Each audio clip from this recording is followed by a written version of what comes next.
Amados irmãos, a paz do Senhor, que a paz do Senhor e suas bênçãos sejam sobre todos. Aqui estamos a trazer mais um trecho da Palavra de Deus para meditarmos, segundo a fonte de riqueza que a Bíblia é, para dar conhecimento e sabedoria a quem se interessar. E eu vou deixar um texto aqui nesta hora da Palavra de Deus e diz assim, se encontra em Mateus 27, 51. Mateus 27, 51, diz assim: E eis que o véu do templo se rasgou em dois, de alto a baixo, e tremeu a terra, e fenderam-se as pedras, e abriram-se os sepulcros, e muitos corpos de santos que dormiam foram ressuscitados. E saindo dos sepulcros, depois da ressurreição dele, entraram na cidade santa e apareceram a muitos, e o centurião e os que com ele guardavam a Jesus, vendo o terremoto e as coisas que haviam sucedido, tiveram grande temor e disseram: verdadeiramente este era o Filho de Deus. E estavam ali olhando de longe muitas mulheres que tinham seguido Jesus desde a Galileia para o servir, entre as quais estavam Maria Madalena e Maria, mãe de Tiago e de José, e a mãe dos filhos de Zebedeu. Amados irmãos, aqui nós trazemos mais um texto da Palavra de Deus para tirarmos proveito e conhecermos mais e mais desse que é o nosso Salvador. Irmãos, salvação dada por Deus, ela não é dada por pena. Se fosse por pena, não haveria revelação da perdição eterna para muitos, que acontecerá, infelizmente, por não crer, por rejeitar. Então, salvação é um favor de Deus, não é por obras que nem se gloria. Mas diz também a Bíblia em Tiago que as obras aperfeiçoam a fé, porque a fé sem obras, lá em Tiago diz que é morta. Então, a sua fé, ela é aperfeiçoada em obras que você faz, experiências para com Deus. E a fé sem obra, ela é morta, uma coisa estática, parada, sem vida. E Deus nos chama para nos movimentar pelo seu Espírito. Então, irmãos, salvação não é por pena, também não é por obras, é um dom de Deus. Deus toca pelo seu Espírito Santo no homem. Quando o homem abre o coração, o Espírito Santo convence e converte ele a Jesus. Quando endurece, Deus não quer. Quando quer, Deus amolece. Quando Deus rejeita, nunca o homem rejeita Deus. Então, quando endurece, rejeita a salvação de Deus. A salvação, irmãos, de Deus, por homem, Jesus Cristo, ela é revelada segundo a palavra. Nós não vivemos com Jesus encarnou-se no ministério terreno. Não vimos nada da primeira dispensação, aquele período do Antigo Testamento, coisas tremendas. Por isso que a Bíblia diz que nós somos bem-aventurados, porque não andamos com Jesus, não comemos com Ele, não bebemos com Ele, não vimos a olho nu o que muitos viram e rejeitaram, sinais, prodígios, maravilhas, milagres. Porque nós somos bem-aventurados, porque nós não vimos, mas cremos. Nós cremos no primeiro período da história, no Antigo Testamento, e hoje na graça. Cremos também. Louvado seja o Senhor. E hoje, irmãos, na primeira dispensação, Deus dava a ação do Espírito do homem sob medida. Porque na primeira dispensação não era como hoje, a liberdade em Jesus Cristo. Na primeira dispensação, no primeiro período no Antigo Testamento, Deus capacitava segundo o dom de cada um. E a unção descia para a obra ser feita pelo ministério do homem no querer de Deus. Deus falava ao sacerdote e o sacerdote falava ao povo. Uma vez por ano, o sacerdote entrava no lugar chamado Santo dos Santos, e quando ele entrava nesse local, ele tinha uma corda amarrada nos pés, porque se entrasse em pecado, Deus matava. Só que entrava o sacerdote. Deus falava direto com o sacerdote. E o sacerdote trazia as bem-aventuranças de Deus para o povo cumprir. E se ele entrasse ali em pecado, ele era fulminado pelo próprio Deus, era morto. E trazia o querer de Deus para aquela época, aquele ano. Hoje, na graça, não é assim. Porque, como eu li aqui, em Mateus 27:51, o véu do templo, na morte de Jesus, ele foi rasgado, não debaixo da terra do homem para Deus, mas de Deus para o homem, por Jesus Cristo. E hoje, via de regra, Deus usa seus ungidos, seus pastores, seus obreiros, mas hoje nós temos o mesmo grau de acesso que eles têm a Jesus, a Deus. Porque o que era só pelo sacerdote, na graça é para todos, rica e abundantemente. Todos podem ajoelhar, todos podem orar, todos podem clamar, todos podem rogar, todos podem fazer uma prece a Deus, que Deus ouve.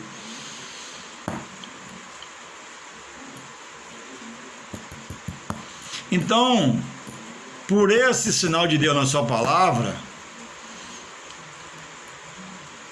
todo homem diante de Deus, ele é indesculpável no juízo final.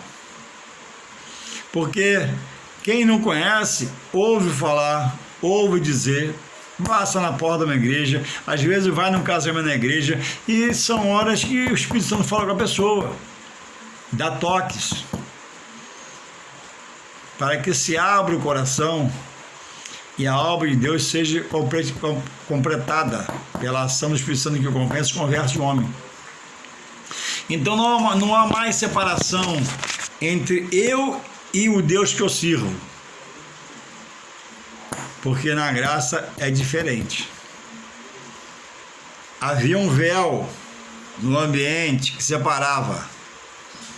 Hoje o véu na morte foi arrancado, tirado, eu tenho acesso a Jesus. Por isso Jesus fala de outras coisas, João 14:6. Eu sou o caminho, a verdade e a vida. Ninguém, presta atenção, vê um Pai senão por mim. E João 5:39 é uma regra de Deus para todo aquele que quer o procurar e achar as verdades sobre ele, que se encontra aqui, na sua palavra. Hoje é verdade, né? Há muitos livros com o nome de Bíblia vão ser falsificados. Textos foram tirados, palavras capitais foram tiradas, porque o homem é herege. Ele tem a visão dele, ele produz o que ele quer. Mas no original você acha uma palavra reta para salvar a sua alma. Então em João 5:39, Jesus fala, examinai o que? As escrituras. De quem a escritura? É dele. E ele diz que elas dão testemunho de quem? Dele mesmo. Então a salvação, uma vez dada, pergunto eu a você que me escuta, o homem tem compromisso com esse ato que Deus lhe proporciona, a salvação, que só Deus proporciona pelo seu Espírito Santo, mas depois de recebida, Depois do primeiro encontro, do aceitar, do batismo, o homem agora passa a ter um compromisso com Deus ou não? Uma vez dada, uma vez salvo, salvo para sempre.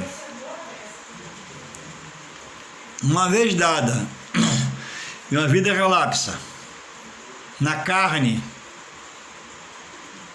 que não procura Deus, não adora Deus, não é grato pela chamada à salvação, é salvo, continua salvo. Uma vez dada em pecado, na carne, continua salvo em pecado. Pecado voluntário, que quer pecar, dizendo Deus que é o coração. Então, são coisas que não vou te responder, mas que preciso refletir. Por que Deus deixou o tempo para me entrar e adorar? Para quê? À toa? Ou para ser grato e reconhecer e aprender lá? Para que Deus deixou o louvor inspirado em adoração a Ele? É à toa? Se eu fizer, tá bom. Se não fizer, tá bom, não. Ele não quer de mim que reconheça e dê a Ele toda a minha honra por entendimento, todo o meu louvor por gratidão, toda a minha exaltação, me sujeitando a Ele por humilhação. Então essas coisas não estão expostas a nós à toa. Tem o porquê de ser a igreja, o louvor. E é dever meu, irmão, não é favor, é dever nosso, dever procurar. Porque Jesus alerta, é a palavra de Jesus. Examinai, lê a Escritura, bota a Escritura na mão, esmiuça, procure entender, ore ao Espírito Santo para te revelar. Porque, irmãos, Deus não quer a minha lástima, Deus não quer a minha coração magoado, ressentido. Deus quer que eu desabroche para Ele. E sendo sensível à voz do homem, você não consegue vencer em Deus, porque o homem machuca. Você tem que ouvir a voz do Espírito Santo. Jesus disse, crede em Deus, o seu Pai, crede em mim. Na casa de meu Pai há muitas moradas. Aí a salvação não é por esforço, né? As vitórias não é pelo esforço, é pelo Espírito Santo. Mas eu preciso me esforçar para chegar a agradar o Espírito Santo. Eu preciso agradar aquele que eu entendo que é o meu Deus. Eu preciso fazer a minha parte. Eu preciso ser interessado ou não. De qualquer jeito tá bom. Afinal de contas, uma vez salvo, salvo para sempre. Mas diz lá nesse versículo lá que quem está na carne não agrada a Deus. Não agradando a Deus, tem salvação? Se o pecado é voluntário, a pessoa quer ficar no pecado. Então diz aqui, o véu do templo foi rasgado debaixo de cima. Tremeu a terra, fenderam-se as pedras, abriram-se os seus sepulcros, e muitos dos corpos dos santos que dormiam foram os seus resultados. Então, quando Jesus ressuscitou, ao terceiro dia, aconteceu algo que o próprio centurião, um comandante do exército judeu, centurião quer dizer um comandante que comanda 100 homens. Olha o que ele fala sobre a situação. E antes de falar sobre ele, diz aqui, completando, né? Irmãos, que abriram seus sepulcros. Houve um rebuliço na terra de Israel. Abriram seus sepulcros.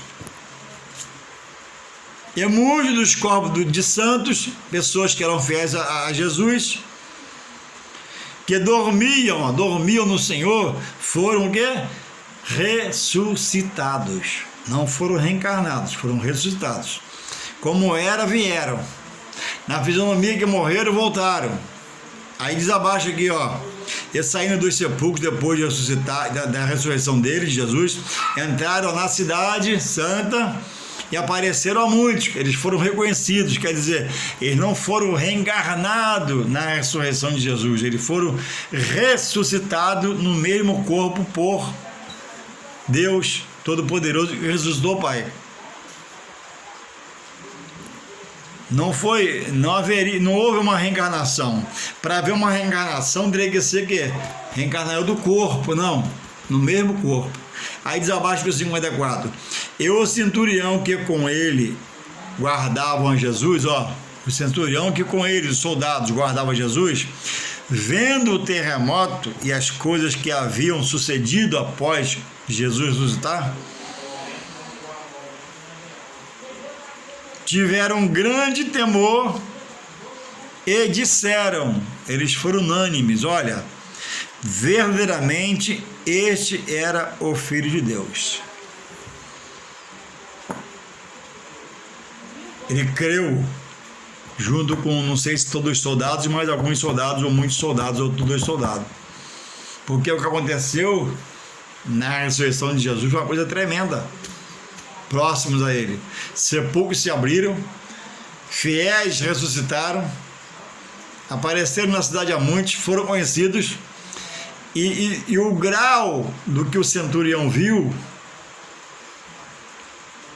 ele entendeu que o que houve só poderia ter havido numa ocasião muito especial, e a ocasião foi que estava ali sendo ressuscitado da morte pelo poder de Deus, Jesus Cristo, o qual eles disseram: verdadeiramente,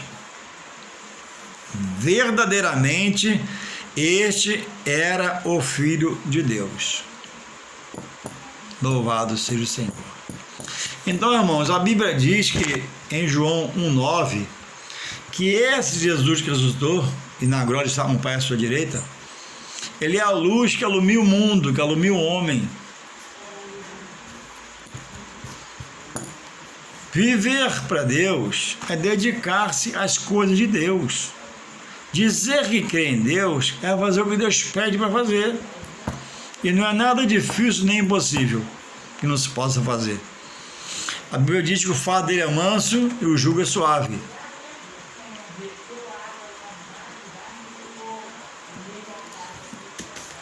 É leve. Mas o homem, irmãos, tem insistido em dizer que tem Deus no coração, que tem Jesus na sua vida, mas tem, irmãos, na sua prática diária, feito coisas que, se ele examinar a palavra como Jesus o mesmo fala em João 5,39, ele muda seu entendimento. Pais inserindo seus filhos em doutrinas de homens que não têm veracidade bíblica. Filhos inserindo seus pais em doutrinas de homens, filosofia humana, pensamentos humanos, que não passa pelo crivo da palavra. Irmãos, salvação não é por pena. Salvação é segundo a revelação da palavra de Deus. A Bíblia fala de um Jesus de amor, de um Deus de amor, de um Jesus Salvador, Jesus de amor. Manda amar ao próximo, manda amar a Deus como acima de todas as coisas. Eu acho que alguém entende assim: bom, ele mandou, né? Ele manda amar a Deus acima de todas as coisas. Eu amo acima de todas as coisas, mas isso aqui eu não largo, entende? Então, isso que você não larga, ou diz não largar, porque você crê assim e não quer abrir o coração ao Espírito Santo, e lendo a palavra ele faz algo na sua vida, é isso que pode atrapalhar na hora final de você não herdar a vida eterna.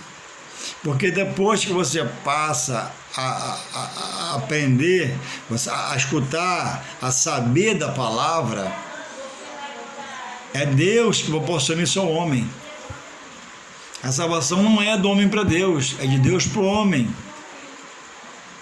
A salvação não é por pena. Se fosse por pena, Deus não havia preparado o inferno para o diabo futuramente e seus anjos, são os demônios.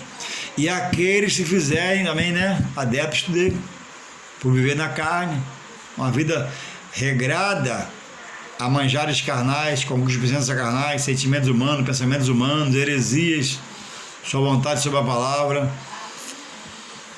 Então, essa vigilância tem que ser em vida, porque após a morte, Hebreus 9, 27, diz que segue seu juízo com Deus. Ontem morreu o prefeito Mário Covas. Ontem, sábado, morreu a atriz Eva Vilma. Eu estava no sofá com minha esposa vendo aquele quadro todo, e quando morre alguém, né, seja lá quem for, o destino, irmãos, é um só. A diferença é a vida na terra aqui, de cada um, a material, né? Um prefeito tem sua mesa farta. Quem ganha muito bem tem sua mesa farta e se alimenta bem, fisicamente também. E o pobre, que é necessitado, depende do salário, ele come o que ele pode comer com suas economias, dá seu jeito e vive tanto quanto o famoso. Então não há diferença. Agora, quando chega na mão de Deus para julgar segundo as obras de cada um, quando chegar, não é como quando morre necessariamente. É quando chegar o dia do juízo. Quem morre não vai direto ao juízo. Vai a um lugar de descanso até chegar ao juízo. Outros creem que vai direto. Eu creio que não. Eu creio que há um lugar de descanso.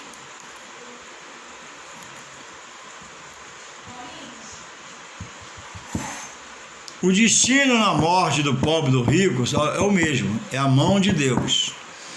O homem, a família, a esposa chora até a sepultura. Vem embora, fica só lembrança, uma semana de choro e lembrança.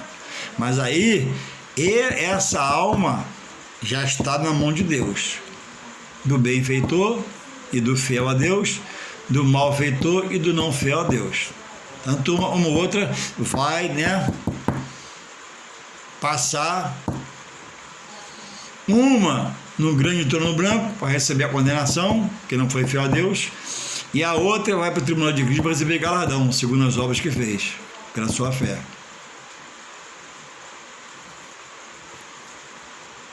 Agora, a diferença é morrer no Senhor, não sendo só ouvinte, mas cumpridor da palavra, obedecendo aos seus decretos, e morrer fora do Senhor, por infidelidade, e não parar para fazer o que ele fala em João 5,39. Examinai as Escrituras, porque elas dão testemunho de mim. A Bíblia é testemunho de Jesus. E diz, julgai você, que ela pode te levar à vida eterna. Eu julgar, eu examinar. A Bíblia diz que o que crê e praticar será salvo. E o que só crê e viver à margem da palavra vai ser condenado. Isso é a palavra do pastor, do missionário, da freira, do padre. Não é palavra do homem, é de Deus. A pessoa tem a Bíblia porque crê que a Bíblia é a palavra de Deus, mas não quer aceitar a palavra de Deus. Você entende? Deus, quando Deus chama a salvação, Deus chama para mudar de vida, mudar os conceitos, mudar os hábitos, mudar os costumes, mudar a cultura que o homem pelos pais, os pais pelos filhos, os homens pelo seu ídolo, os homens por quem o influencia. Deus quer mudar. A Bíblia diz que Jesus fala: quem perder a sua vida, perder a sua vida não é morrer por Jesus, não. É essa vida pregressa, soltar a vida do pecado, a vida da contaminação, a vida do erro, a vida das coisas erradas, a vida do tudo pode. Quem perder essa vida que eu estou falando, por amor de mim, aceitando a Ele para lhe dar uma nova vida, né? Vai receber uma nova vida do mesmo Cristo Jesus. Que onde Jesus chega, tudo muda. Onde Jesus chega, tudo é transformado. Onde Jesus tem liberdade para agir, Ele transforma tudo. E onde não tem, quando ele quer, ele faz como Paulo, ele promove a si mesmo. Ele é o forte. Mas via de regra, não faz como fez com Saulo, que virou o grande Paulo. Via de regra ele respeita. E morrendo sem a salvação, morre para a condenação eterna. Então as pessoas falam, né, quando morre alguém, né? Muita luz. Só haverá luz se morrer em Jesus Cristo praticando a palavra. Não sou eu, é a Bíblia que fala. Muita luz no seu caminho. O caminho após a morte foi ir para Deus. Mas em vida aqui na terra, depositou sua fé em quem? Como é que fazia? Só se foi um seguidor de Jesus Cristo para a salvação. E aqui nesse estágio de morto, da alma na mão de Deus, não tem intercessão de mãe, não tem de ninguém, não tem ninguém que pode interceder por você, não tem ninguém que te recebe de braço aberto, não tem nada disso. Na mão de Deus é salvação eterna com Deus ou perdição eterna com o diabo e seus demônios. Vai ser no inferno. E não é uma palavra do pregador, não é uma palavra do pastor, é uma palavra bíblica. Existe um abismo entre o céu para a salvação em Deus e a perdição eterna com o bicho. Existe uma parábola no qual morre o mendigo e é salvo. E o rico e o mendigo comia as migalhas na porta do palácio do rico. E o rico morreu para o inferno. O mendigo não foi salvo porque era mendigo, não, porque ele seguia Deus. Senão ele iria para o céu. A Bíblia garante. E o outro foi para a perdição porque não buscava Deus. E ele pediu, né, para que o mendigo molhasse o dedo, né, tocasse na boca dele para aliviar, porque lá tem fogo. É uma parábola. Depois ele pediu a Jesus, né, para voltar em vida e avisar os irmãos dele onde ele estava. Jesus, se não crê nos profetas e na palavra, se você for lá, eles vão só se assustar e ver um fantasma, já enterraram você.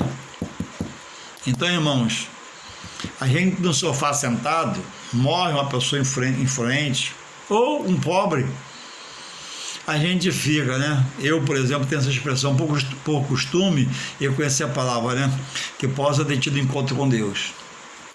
Que Deus é Deus de misericórdia. Até o último suspiro, Deus aceita o pedido de perdão do homem. É bíblico. A Bíblia diz que a causa de nós não sermos consumidos é a misericórdia do Senhor. A Bíblia diz que a misericórdia do Senhor é para sempre. Sempre que houver o último fôlego de vida. Não é para sempre morrer no pecado, não requer salvação, não. Então, em meio a essa confusão de denominações, em meio ao pecado aumentando na casa do Senhor, homens que dizem que não é, o que era já não é mais, meio a escândalos, assassinatos no mundo material, ou guerra ou de guerra, é que Jesus vem buscar a sua igreja. Então, não podemos esperar melhorar para continuar congregando, não. Quem fizer assim pode ficar. Não podemos deixar por baixar para continuar caminhando para estudar a palavra, não, porque pode ficar no meio do caminho. O termômetro da volta de Jesus,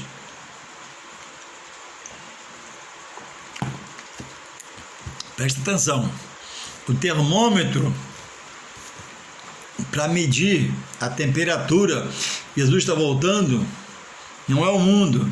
A Bíblia diz que o mundo já no maligno, está morto no mundo, o habitante do mundo está morto para Deus, porque não adora o seu Criador, ele adora a criatura.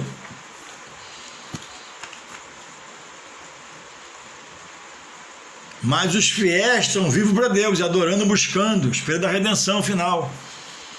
Então, como está o local preparado por Deus, por aquele que era pecador, redimindo os pecados, adorar e buscar Ele? Está fazendo um monte de besteira dentro da sua casa, manchando sua casa, colocando noda na sua casa, manchando o evangelho, sujando o evangelho, roubando o evangelho, adulterando o evangelho, prostituindo os textos bíblicos.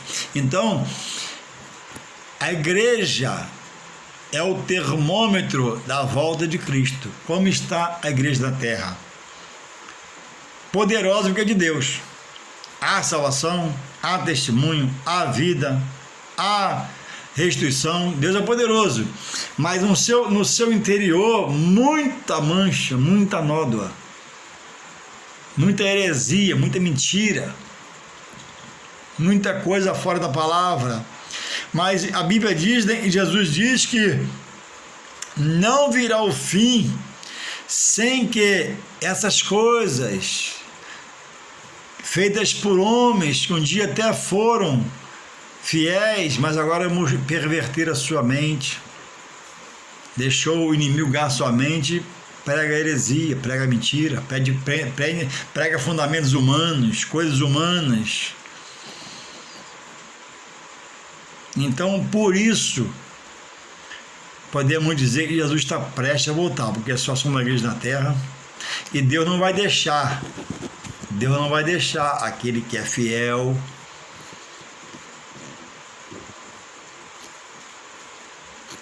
ficar para se corromper. Muita apostasia por causa disso dentro da alma de Deus, gente perdendo a fé, acabando com a fé, estudando a fé, mas porque não estuda a palavra. Porque Jesus diz assim, ó, não virá o fim sem que essas coisas não aconteçam. Então, eu tenho que me preparar para louvar a Deus, adorar a Deus e ver um escândalo amanhã, ou depois da manhã. E se acontecer, eu vou ficar no Senhor. Eu vou adorar o Senhor. A ordem é marchar, ir para frente. Não vamos parar, olhar para trás. Então, por que muitos estão fracos na fé? Porque não oram. Mateus 27, 51. Eis que o véu do templo se rasgou em dois, de alto a baixo. Não há mais separação entre o homem e seu Deus, entre o homem e o seu Senhor, entre o homem e o seu Salvador, entre o homem e o Espírito Santo de Deus. Nós sabemos que a carne não quer orar. A carne quer tudo menos orar. E se você não se interessar a mortificar a sua carne pelo Espírito, você não ora. Tem dia que vem um cansaço que, se eu não forçar, eu nem oro um pouquinho, meia hora. Que a carne não quer orar. A carne quer as coisas da terra, da carne. A carne quer agitação, a carne quer ir, quer vir, quer fofoca, quer encrenca. E o Espírito quer as coisas de Deus. E há uma luta. Da carne, puxa para cá, o Espírito, quando está em Deus, consegue deixar você no centro, porque está congregando, está louvando, está adorando, estudando a palavra, se forçando, se entregando, querendo, mirando, focando. Quando, fica na televisão direto, internet, computador, não aguenta. Aí vale a pena ver de novo, ver programação de tudo na televisão e não ora. Aí vem um imprevisto, não há força. Vem uma adversidade, não sabe o que fazer. Vem uma notícia não muito boa, não tem um texto bíblico no coração e na mente para ressuscitar. Senhor, eis-me aqui, Pai, porque está fraco. E Deus, que tudo vê, sabe da sua condição. Sabe que você não para orar um bocadinho durante o dia, e tem tempo, nem todos têm. Irmãos, quando a pessoa está interessada, ela vai no banheiro e ora no banheiro.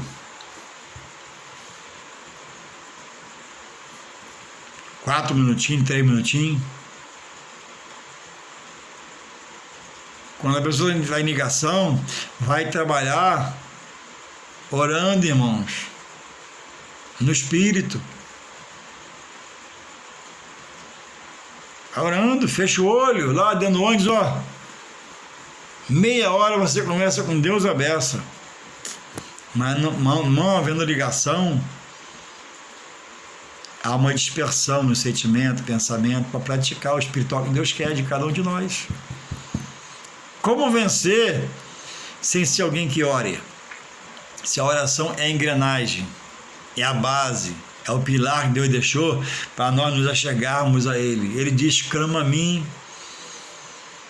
responder-te-ei, anunciar-te-ei. Ele diz: pedi, dar-se-vos-á, buscar, encontrarei, bater, abrir-se-vos-á. Irmãos, quem clama a Deus não fica sem resposta, não fica no vácuo, não fica no vazio. Nem que seja um não, Deus vai te dar. Mas o não do Senhor, ele contém livramentos, ele contém misericórdia, contém bondade, contém benefícios. E quando eu aceito o não do Senhor, eu me dou bem, porque Deus é onisciente, sabe onde quero ir, eu estou pedindo. Se me der, vai me atrapalhar. É onipresente, sabe que aonde eu quero chegar, se eu chegar eu me atrapalho. Então ele tá sustentando o não. Eu preciso estar atento para receber esse não e guardar no coração. Então, irmãos, o soldado, o centurião, que quer dizer um comandante, toma conta de 100 homens, ele diz assim, ó: verdadeiramente este era o Filho de Deus. Essa expressão que Deus quer ver em mim, chamado por ele de salvação. Deus quer ver em mim um soldado de valor, um guerreiro que ele possa usar.